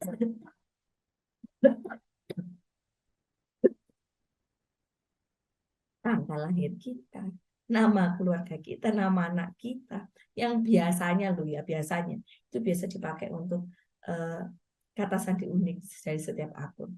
Jadi walaupun susah untuk diingat Bapak Ibu, ya kan nanti ada yang namanya lupa password. Tapi kok ya teman-teman, kalau misalkan Bapak Ibu semua sampai lupa password terus, kita perlu tahu bahwasannya kata sandi kita itu seperti apa, sehingga nanti kita bisa mengimplementasikan dalam kehidupan kita. Kata sandi yang kuat itu biasanya yaitu tadi ada huruf besar, huruf kecil, angka, biasanya juga karakter itu bisa dipakai di situ. Nah, itu. Kalau kita sudah cukup kayak gitu, Bu? Tadi bisa dijawab oleh Bu Nima juga dengan autentifikasi. Ya. Ada sebuah tips mungkin dari saya Bapak Ibu untuk ngamanin datanya Bapak Ibu semuanya. Yang pertama tadi seperti yang sudah saya sampaikan, gunakan kata sandi yang kuat, yang terdiri dari campuran huruf besar, huruf kecil, angka, karakter khusus. Juga nanti untuk bisa menghindari kata sandi yang mudah ditebak, jangan menggunakan yang namanya tanggal lahir, kemudian nama keluarga, atau sesuatu yang mungkin bisa ditebak di dalam akunnya Bapak Ibu. Yang kedua, seperti yang dikatakan oleh Bu Nima tadi, ada kalau perlu diaktifkan autentifikasi 2 faktornya Bapak Ibu. Karena apa? Itu semua bisa mendukung dan menambahkan lapisan keamanan Bapak Ibu semua untuk memverifikasi keduanya setelah memasukkan kata sandi Bapak Ibu. Dan kalau bisa lagi Bapak Ibu, saran saya Bapak Ibu, perbarui dari perangkat lunak Bapak Ibu semua. Pastikan sistem operasi Bapak Ibu, perangkat lunaknya Bapak Ibu, dan aplikasi yang Bapak Ibu perbarui itu memang ada pembaruan keamanan terbaru. Peretas biasanya itu sering mengeksploitasi kerentanan perangkat lunak yang belum diperbaiki. Kalau ada notifikasi perbarui, ya diperbarui aja kalau saran saya seperti itu. Dan yang keempat, jaga keamanan perangkatnya Bapak Ibu. Lindungi perangkatnya Bapak Ibu, perangkat lunaknya Bapak Ibu, seperti dengan menggunakan antivirus, firewall misalkan. Nah, kita bisa mengaktifkan enkripsi disk kita jika nanti tersedia untuk melindungi data kita pada perangkat kita. Tadi juga sama Pak Eli diomongkan tentang email phishing. Benar, hati-hati dengan email phishing. Jangan ngeklik tautan atau lampiran dalam email kita yang mencurigakan. Karena apa? Peretas itu sering gunakan teknik phishing Bapak Ibu untuk nyuri data informasi kita. Verifikasi identitas kita, pengirim itu biasanya buka email, dan kalau ada tautan yang mencurigakan, jangan sekali-sekali untuk mengklik atau tautan lampiran yang mencurigakan dalam email kita. Karena itu bisa jadi sebagai email phishing. Berikutnya, saran saya, berhati-hati di media sosial. Hindari yang namanya membagikan informasi pribadi kita yang pastinya nanti sensitif di media sosial. Seperti tidak sengaja tadi di video ada visa kita, ya kan? Ada nomornya yang itu bisa digunakan, terus kita nggak sengaja ngupload ijazah kita itu ada nomornya, padahal di sana itu ada banyak yang namanya yang bisa kita dapatkan. Karena dari situ penjahat siber itu sering muncul, sering mencari informasi dari platform kita untuk melakukan yang namanya penyerangan. Jadi hati-hati, bijak dalam melakukan yang namanya media sosial. Yang berikutnya adalah simpan data yang sensitif dengan aman, Bapak Ibu. Kenapa? Data pribadi kita sebaiknya disimpan di perangkat yang memang dilindungi dengan kata-kata sandi. Bapak Ibu boleh nggak sih menyimpan menuliskan di HP terus kemudian buat ingat-ingat kata sandi itu apa? Sebenarnya boleh. Sebenarnya itu saya lakukan sih Bapak Ibu. Saya itu pelupa. Tapi saya supaya orang tidak tahu saya menaruh di mana. Ya saya pasti akan menyimpannya dengan saya simpan dengan kata sandi yang memang orang nggak tahu. Bahkan suami saya pun juga nggak tahu kata sandi yang ada di dalam punya kita. Karena selain itu kita harus memastikan Bapak Ibu perangkat penyimpanan fisik kita seperti hard disk kita, kemudian eksternal kita itu juga aman. Sehingga kalau Bapak Ibu nyimpan data, kemudian itu harus disimpan dalam bentuk fisik Bapak Ibu, tolong benar-benar dikasih kata sandi untuk mengaksesnya. Karena itu nggak mudah Bapak Ibu. Bagi pelupa yang seperti saya ini, nggak mudah untuk menghafalkan berbagai macam kata sandi yang ada. Jadi itu. Yang berikutnya kalau saran saya backup datanya teratur Bapak Ibu, bikin cadangannya teratur, simpan cadangannya juga teratur di tempat yang aman, itu nanti akan bantu kita dan mengendalikan data kita sehingga nanti kalau terjadi kehilangan data atau yang namanya serangan ransomware, kita masih punya datanya. Hati-hati dengan jaringan WiFi terbuka yang biasanya ada yang namanya WiFi gratis. Karena dengan hindari mengakses data kita secara sensitif melalui jaringan WiFi publik, tentunya ada jaringan WiFi publik yang tidak aman. Gunakan VPN atau Virtual Private Network jika Bapak Ibu perlu mengakses data secara aman di jaringan publik. Itu saran saya, karena kita nggak tahu dengan jaringan WiFi terbuka pun itu kita bisa dibobol ataupun dicuri data kita. Yang berikutnya, kalau misalkan Bapak Ibu adalah sebuah perusahaan yang besar, coba Bapak Ibu semuanya latih karyawan Bapak Ibu semuanya untuk pelatihan keamanan cyber. Kenapa? Karena karyawan kita yang sudah kita percaya, mereka harus tahu praktek keamanan kita untuk mengenali adanya cyber yang terjadi itu perlu.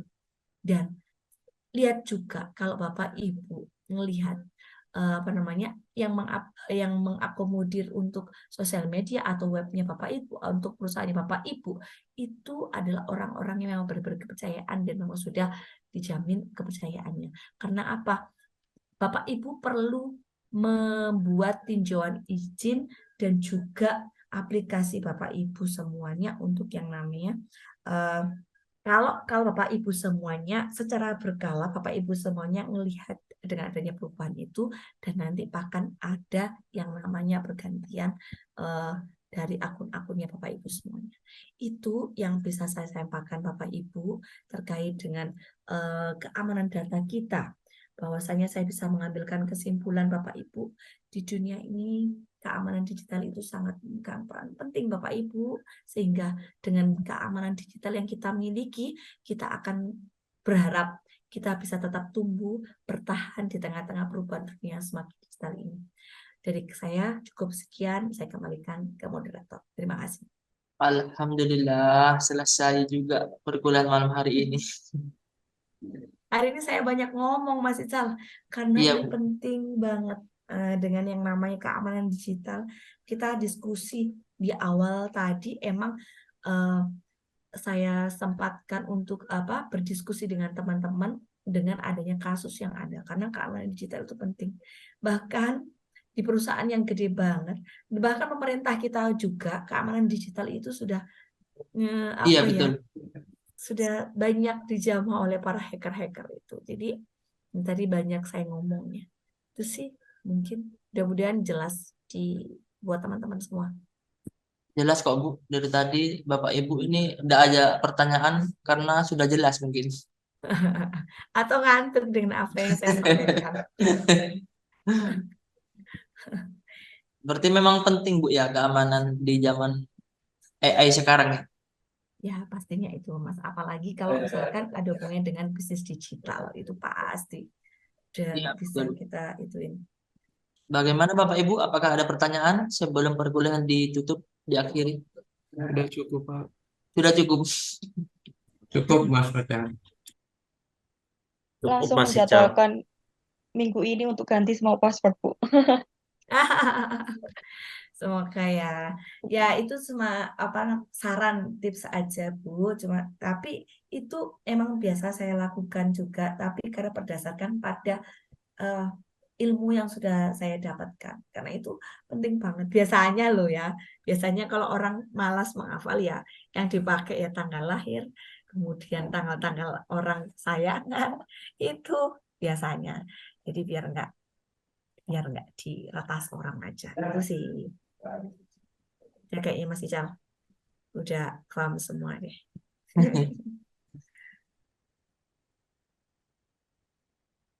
Baik, karena Minggu depan saya kayaknya live dari Bali, jadi saya menggunakan Wita. Kalau di sini jam 6:30, berarti sana saya 7:30 ya. Bali Bu. Saya minggu depan ada tugas di Bali selama Oh, 1 minggu. Iya. Jadi nanti mungkin saya live dari Bali Bapak Ibu. ya. Semoga lancar Bu ya selama perjalanan. Semoga internetnya juga lancar minggu depan. Amin ya Allah. Kuliahnya juga masih bisa nututi ya Bapak Ibu. Itu sih. Makanya tadi saya dihubungi banyak orang karena emang ada hubungannya dengan keberangkatan minggu depan. Jadi banyak yang nyari saya. Jadi ini hubungannya dengan KMI World-nya mahasiswa kita. Jadi ya ada banyak yang harus dipersiapkan. Itu sih. Itu nanti saya diingatkan lagi ya Mas Ical ya. Karena mungkin waktu Indonesia saya berbeda dengan waktu Indonesia Barat. Gitu. Baik Bu. Baik, terima kasih. Terima kasih kembali Ibu Puji. Baik, karena waktu sudah menunjukkan 20.34, kita akhiri perkuliahan malam hari ini dengan pembacaan Alhamdulillah. Terima kasih Ibu Puji dan Bapak Ibu semuanya yang sudah bergabung pada malam hari ini. Semoga bermanfaat. Tetap jaga privasi kita, anak kita juga. Kita akan berjumpa kembali di pertemuan kedua hari Rabu berikutnya. Seperti biasa jam 18.30. Selamat malam. Wassalamualaikum warahmatullahi wabarakatuh. Waalaikumsalam. Waalaikumsalam. Selamat istirahat semuanya.